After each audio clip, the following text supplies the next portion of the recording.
In studio with us, we have the first-time guest, the president of the Home Builders Association. Kind of a big deal, Mr. John Gunkelman. How are you, John? Good.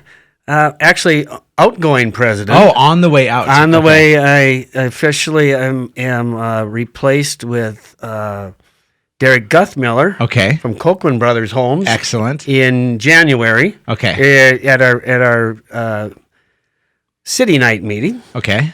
So I've got about 3 weeks left. Sure. And this is my second time being Home Builders president. So yeah, you did it. Was it 5 years ago? No, I was about 14 years ago. 14 years ago. Okay. Yeah, my math is all screwy here. Some people call this my do-over. So hopefully I got it right this time. So what kind of responsibilities do you have as the Home Builders Association president? Like this interview, you're a spokesman. Yeah. When there are certain events that come up. You're the face of the HBA. Fortunately for me, I'm chairman of the planning commission. Okay. So I'm also out in front a lot of the time anyway. Yes, sir. You attend a lot of city meetings. Mm-hmm. You attend anything that is probably got an effect on housing pricing, zoning. It's something I've always enjoyed. Yeah. So I mean, it was fun to get a second time at it. Well, I tell you, John, I am always thankful for people like you who do all the things I have no desire to do whatsoever. To be a part of that policy is a really great gift to our community. And as somebody who's in a member of the HBA and a member of the real estate community, thanks for the work that you do. Thank you. I've enjoyed it. I mean, it's been my way of giving back to an industry that's been good to me. Mm-hmm. And I thoroughly have enjoyed the friends that I've gotten to know and very good friendships that have developed over the years. Well, we're going to talk about the things the HBA does, but I want to give a little commercial about your business. Tell us about your business, John. Dakota Construction is 35 years old. Sitting here in the studio with us, of course, is JJ, and I built his folks' place at the lake years ago. Initially, I came from a commercial building background, working for Twin City Construction way back in the late 70s and early 80s, and then started my own business in the end of 85. Mm-hmm. And so we initially, being that I'd worked with architects, a lot of our initial business was high-end residential with an architect probably involved. Okay. And over the years, born and raised in Fargo, we do everything from installing a screen door for somebody to $1 million homes. Mm-hmm. And we've, a good share of our work over the years has been in the Lakes Country. Sure. 40, 50 miles away from home. Mm-hmm. So it's some of the legacies that you've left here, the properties that you've built, the things you've done for NDSU, the things you've done for people in their own personal lives and their businesses. Whew, you have fingerprints all over this community, John. I've enjoyed that. I think I learned that from my parents to give back to the community, and it's been fun. You know, I've got 8 grandkids in Fargo now. 3 out of my 4 kids are, the fun thing about Fargo, the Fargo-Moorhead area is the fact that now kids can stay here. Mm-hmm. The job opportunities here your kids are here. Enhanced. Yeah, and I got 3 out of my 4 here and 1 out in San Diego, so it gives us a reason to travel once in a while. It's not so bad. But this community has been a great place to own a business and to raise family, and now my kids raising their families. Mm-hmm.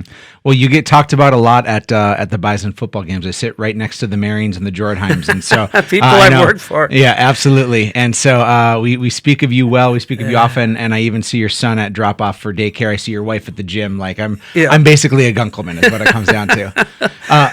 John, let's transition here. Let's talk about the Home Builders Association. There's a couple big events that happen in the winter and the spring that are noteworthy. Right. What are those important things that we need to draw some attention to? We've got the Home and Garden Show coming up February 28th through March 1st.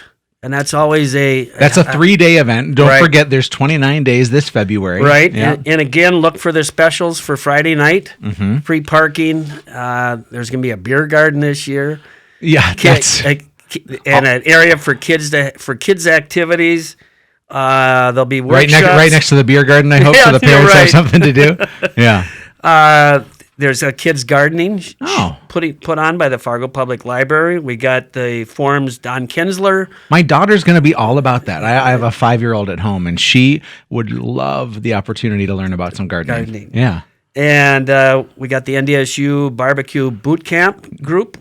I would love that, John. Yeah, no. I could use that too. JJ and I have actually served as judges for years for the North Dakota Barbecue Championship. Okay. Yeah, it's a really difficult, demanding job, but I'm here to fall on that sword. And then a highlight is home renovation by Accent Kitchen and Bath, one of our major sponsors. Beautiful. So don't forget, Friday is free parking sponsored by Cass County Electric, and it's $7 admission to the. It's not bad. To the show. And then coming up in the first weekends in May, we got the Spring Parade of Homes, which you really know about. Oh, that is such a busy, robust, incredible time.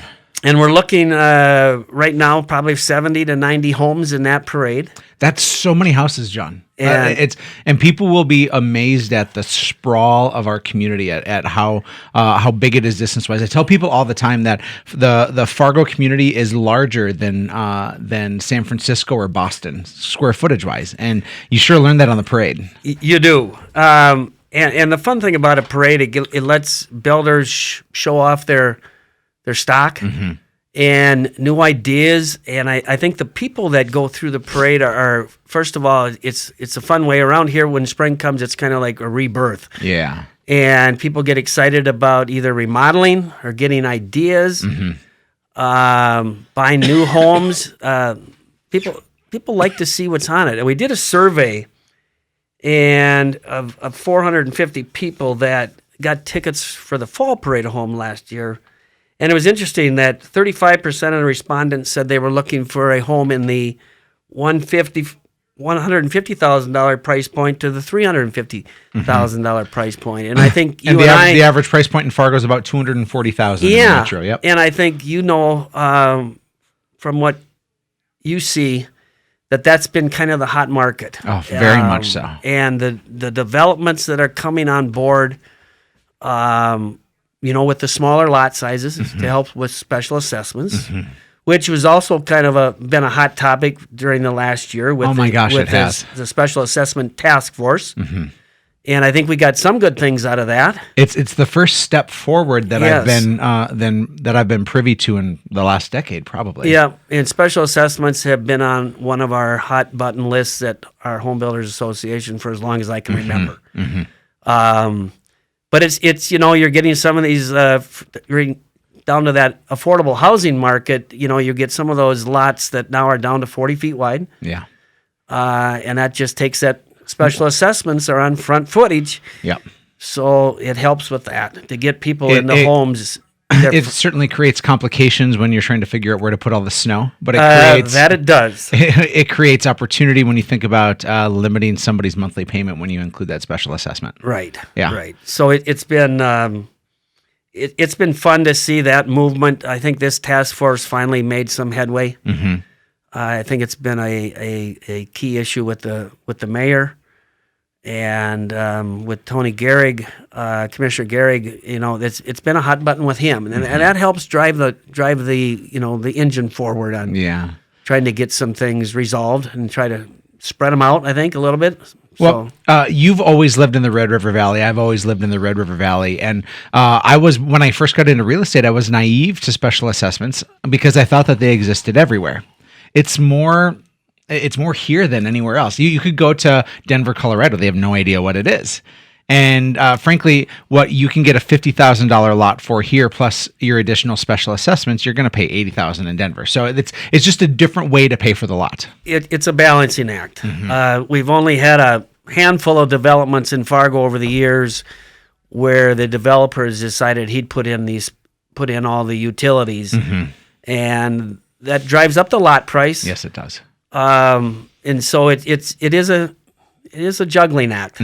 But the other thing that's been fun for me over the years, seeing what the developers do, is it's also let us have more developers. When your specials with the special assessment way of putting the utilities in, it's allowed more developers to do it. Otherwise, when the developer fronts the special assessments, it kind of lends to developers that are probably with deep pockets. Very deep pockets. And this way, it's we've got a great variety of housing stock in Fargo. I think that's been fun to see over the years. We've got some great mixed developments from entry level to high end. We certainly do. And the community wise, it's been fun. You know, West Fargo has been the hot spot for years. They also have a diversion project that's been in place, which has helped a lot. It sure does. And I think we're all looking forward to seeing what the diversion will do for Fargo. Well, there are certainly some big things ahead, John, and I'd love to stay talking all morning long, but unfortunately, they only give me a 30-minute show. So with that, I want to say thanks for what you do. Thanks for your service. Congrats on another great year served. We're going to go to break here in just a moment, but folks, if you want to pay attention again, the Spring Parade of Homes is coming up. You said April and May, is that correct? No, yes. The first weekends in May is the Spring Parade of Homes. The Home and Garden Show is the last weekend in I think you said February 28th, March 1st. Yep. So beautiful. Excited for those projects again, John. Thanks so much. Folks, in the meantime, during the break, go to hatchrealty.com. Take a look at all these new properties on the market calling your name. This is Real Estate Radio with Erik Hatch.